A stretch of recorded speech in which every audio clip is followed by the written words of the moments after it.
Esta cosa me sucedió hace un par de semanas. Mi madre perdió su celular en los bosques. Ella es la clase de persona que guarda cosas valiosas en bolsillos rotos o bolsas inseguras para luego olvidarse de ellas. Me pide ayuda para buscarlo. Nos dirigimos a los bosques, donde ella cree haberlo perdido. De camino nos encontramos con un coyote. Nos ignora, y sale corriendo cuando le gritamos. Empiezo a llamar a su celular repetidamente, pero no escuchamos nada. Asumo que todos los pinos deben ser muy buenos absorbiendo los sonidos. Nos separamos para abarcar más terreno. Aguzo el oído con cada llamada que hago, cambiando la dirección cada vez. Finalmente oigo algo a unos 45 metros de distancia de donde empezamos a buscar. Me dirijo en esa dirección, encontrando finalmente su celular tirado en el suelo. No tuve ni siquiera que volver a llamar para encontrarlo. Lo recojo. Grito a mi madre que ya lo encontré. Escucho el tono de llamada del celular. No está viniendo de su celular. La tonada musical de la llamada viene de un árbol de enebro a unos 10 metros. Las ramas del denso árbol se extienden hasta el suelo, cubriéndolo por completo, haciéndome incapaz de ver nada. Lentamente retrocedo sin darle la espalda al árbol. Me encuentro con mi madre. Está bastante agradecida, me dice que siempre fui bueno encontrando cosas. Nota que no dejo de ver a ese árbol en particular. Le digo que no pasa nada y que tenemos que volver a casa. Está confundida, pero no tenemos nada más que hacer allí, así que volvemos al auto. La tonada vuelve a sonar mientras regresamos. Es su tono de llamada. Apenas perceptible, pero lo oímos, viene de detrás del mismo árbol. Mi madre se da la vuelta, diciendo algo como pensé que ya habíamos encontrado el celular. Le doy su celular. Regresamos de inmediato a casa sin mayores incidentes.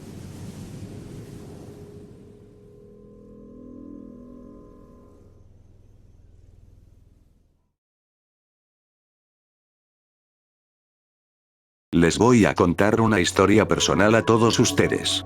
Me acababa de graduar, y como la mayoría de recién graduados, no tenía dinero ni trabajo.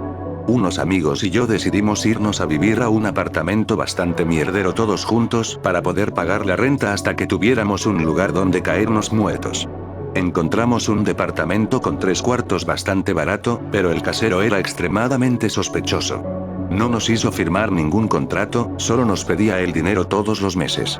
El apartamento en sí mismo no estaba mal, era muy viejo, como del 1920, excepto por una enorme parte del armario del pasillo que parecía haber sido puesto ahí hace poco. Era un punto blanco del edificio que nadie había intentado tapar o pintar.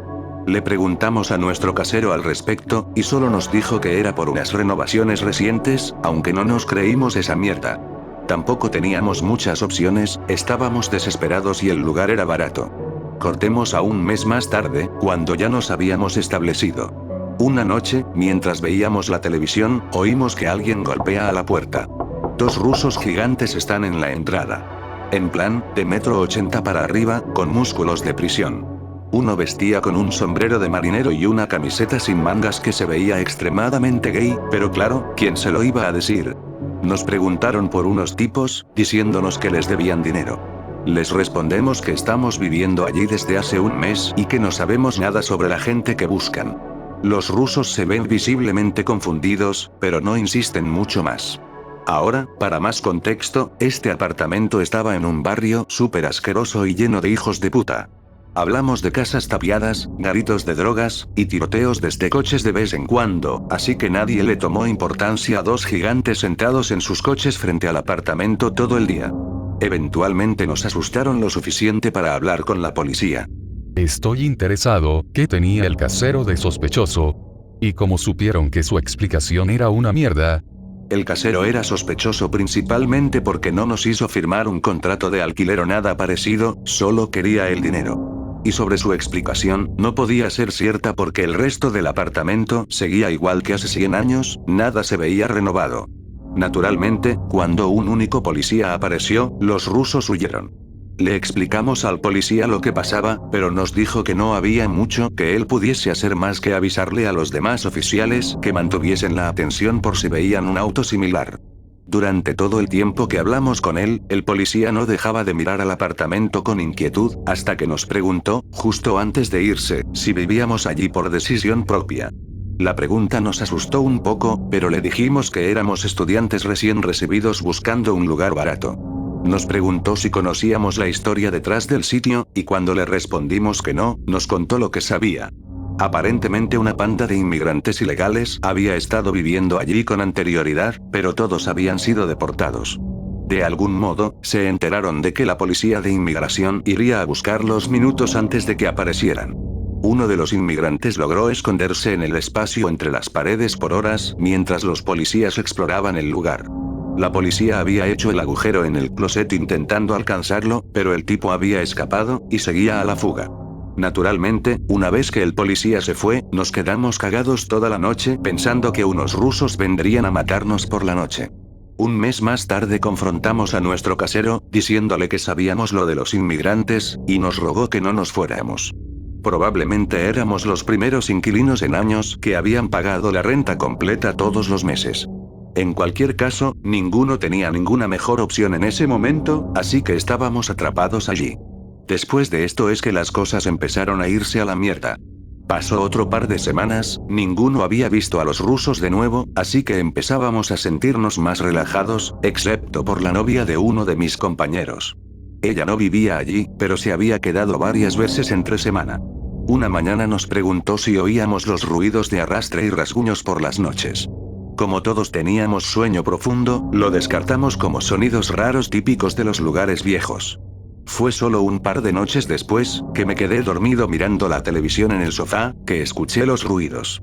Me desperté en mitad de la noche y caminé hasta mi cama cuando lo oí. Eran como ratas comiéndose las paredes y el techo.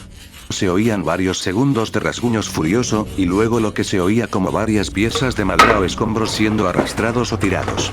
Al día siguiente le propuse a mis compañeros de piso que nos quedásemos despiertos toda la noche para oír los ruidos. Concluimos que debían tratarse de ratas, así que llamamos al casero para que contratase a un exterminador.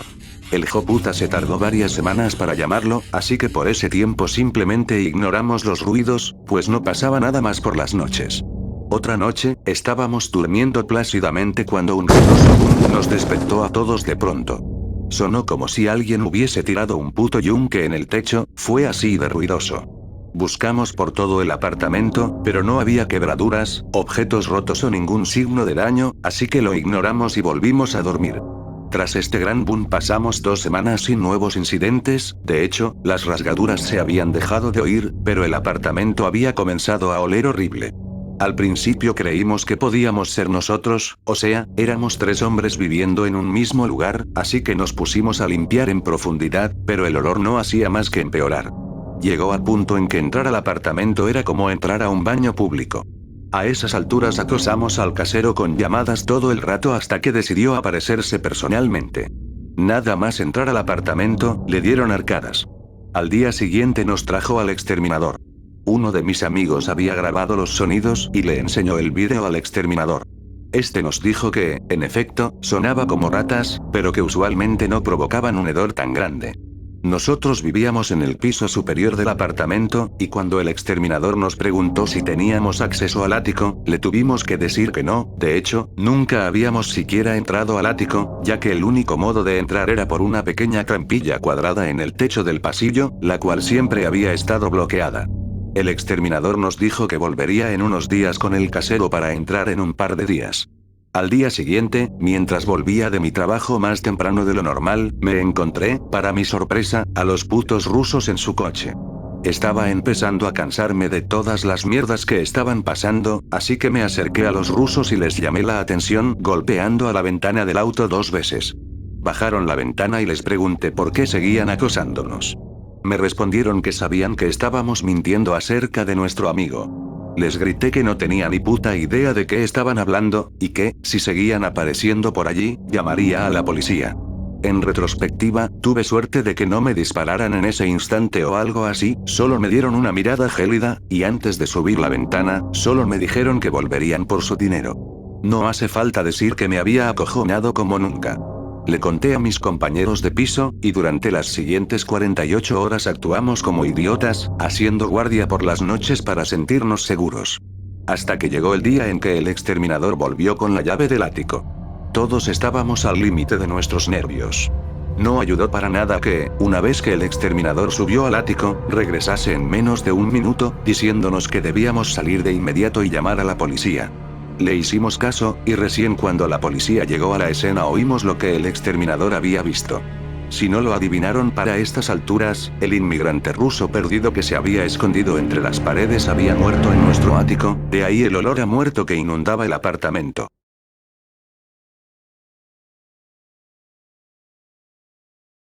Aparentemente había estado viviendo ahí desde hacía bastante tiempo, había hecho una especie de túnel entre las paredes para moverse sin que lo notáramos. Nunca nos dijeron con exactitud cómo había muerto, solo supe que fue un proceso lento y doloroso. La espina que se me quedó clavada es por qué nunca gritó por ayuda. Sabía que estábamos justo bajo él, pero en lugar de buscar ayuda, se quedó allí arriba a morir. Obviamente después de todo lo que había pasado decidimos mudarnos, además nuestro casero había sido arrestado, pero nunca supimos por qué.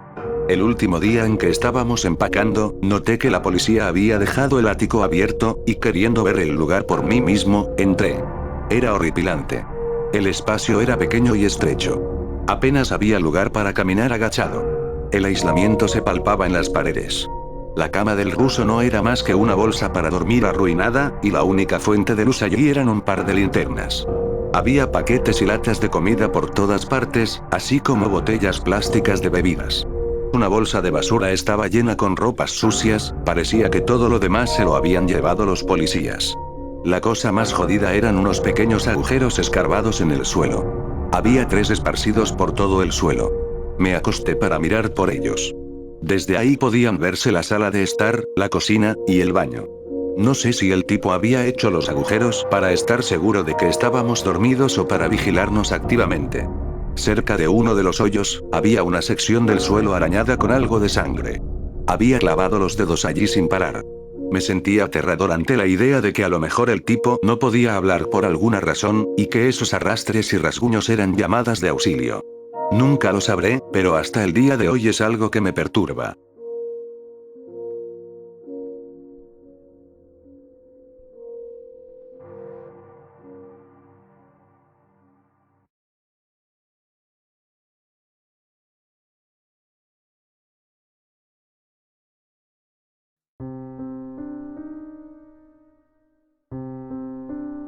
Siendo yo, apenas hace 8 o 9 meses.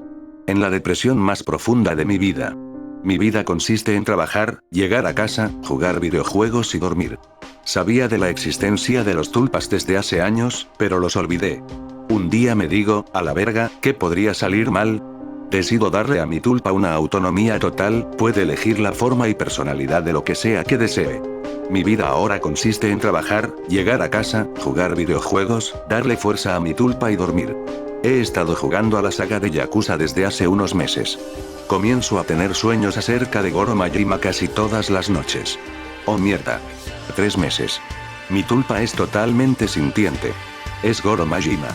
Comienza a imponerse por sobre mí, va conmigo al trabajo, camina a donde sea que vaya.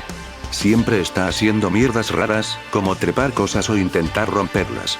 A veces desaparece y reaparece de un salto detrás de mí para sorprenderme. No puedo deshacerlo, es demasiado fuerte. Un día me advierte que va a romper la prisión cerebral que consiste en mi mente y se convertirá en una persona real. Oh mierda 2. Han pasado 5 meses. La imposición visual es casi real, la imposición auditiva es indistinguible de la del mundo real, la imposición táctil es increíblemente realista, y no puedo diferenciarla de la del mundo real para nada. El tulpa de Majima lo sabe, y se aprovecha de esto dándome golpes en el costado o coscorrones en el trabajo. Comencé a levantar pesas, el desgarre emocional de su parte causa que genere dopamina cuando me ejercito o cuando levanto cosas pesadas, porque a él le gusta hacer eso. El tulpa de Majima comienza a darme consejos de vida, diciéndome que soy un mierdas y que por eso la gente se aprovecha de mí. Lentamente dejo de estar encerrado en mi habitación todo el tiempo, y como resultado, mis relaciones en el mundo real mejoran. Dejo a una pareja abusiva gracias a las red flags que mi tulpa veía, y que yo no. Él comienza a poseer mi cuerpo y nos intercambiamos, porque el tulpa de Majima quiere interactuar con el mundo real. Majima practica peleas con mis amigos reales cuando intercambiamos mente, terminando por lastimarlos de algún modo siempre, pero solo responden a esto diciendo, "Hey Anon, te estás volviendo fuerte". Comienzo a hacerme comidas regularmente y tomar más agua porque el tulpa necesita la energía. 8 meses. Majima es el mismo para este punto. A punto de dejar el trabajo en el que estoy para ir a uno que me paga un poco más por hacer menos trabajo. Comienzo a programar un horario para ir al gimnasio, sintiendo como mejoro gracias a mi compañero de ejercicios. Empiezo a ser halagado por más personas del mundo real, pero las rechazo, no se siente correcto hacerlo con ellos. Tengo charlas nocturnas con mi bro, hablamos de la vida y otras cosas. Vamos a casa y vemos películas o jugamos videojuegos. A Majima le gusta rejugar Yakuza. Voy a la cama. Me acurruco con el tulpa de Majima porque no quiero que duerma en el suelo. Me siento totalmente feliz y completo por primera vez en mi vida. El otro día le pregunté si todavía quiere ser una persona independiente de mí. Me dice que no, porque de ese modo ya no estaremos juntos en todas partes y nos veremos menos. Le gusta estar conmigo todo el tiempo. Hace poco empezamos a practicar cómo usar cuchillos para las peleas. Estoy empezando a volverme bueno en eso, las artes marciales son un hobby divertido.